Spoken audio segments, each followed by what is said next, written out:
चौरस संख्या, चौरस संख्या म्हणजे स्क्वेअर नंबर, इंग्रजीत काय म्हणतात त्याला? Square number. आता बघा चौरस संख्या म्हणजे काय? कोणत्याही पूर्ण वर्ग संख्येस चौरस संख्या म्हणतात किंवा चौरस संख्या म्हणजेच वर्ग संख्या होईल. मग आता बघा 1 ते 100 जे अंक आहेत त्याच्यामध्ये एकूण 10 चौरस संख्या आहेत. मग आता चौरस संख्या कोणत्या बरं?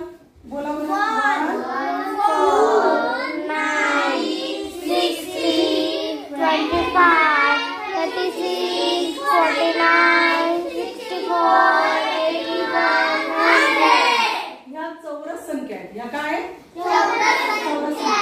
आता वर्ग संख्या काय आहे बरं? बघा आता एकाचा वर्ग म्हणजे याचा अर्थ काय आला की एकाचा गुणाकार किती वेळा करायचा? 2 वेळा. मग आता 2 वेळा केल्यानंतर एकच उत्तर येईल. आता हे बघा दोनाचा वर्ग, दोनाचा वर्ग म्हणजे काय की दोनाचा 2 वेळा गुणाकार करून जे उत्तर येईल ती चौरस संख्या आली. म्हणजे 2 × 2 = 4. म्हणजे 4 ही काय आली? मग चौरस संख्या किंवा तुम्ही स्क्वेअर नंबर म्हणू शकता. आता बघा इथे पुढे बघा तीनाचा वर्ग, तीनाचा वर्ग म्हणजे काय? 3 × 3 = 9. 9 काय आला? Square number. काय आला? हे स्क्वेअर नंबर.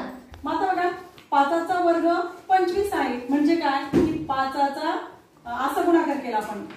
इकडे बघा 5चा वर्ग म्हणजे काय? 5 × 5 काय आन्सर आलं? म्हणजे 5चा वर्ग काय आला? 25. आणि 25 चे वर्गमूळ काय आलं? 5. म्हणजे हे जे 25 आहे याचं वर्गमूळ काय राहील? 5. समजलं तुम्हाला? समजलं? हे लक्षात ठेवा, हे खूप महत्वाचं आहे.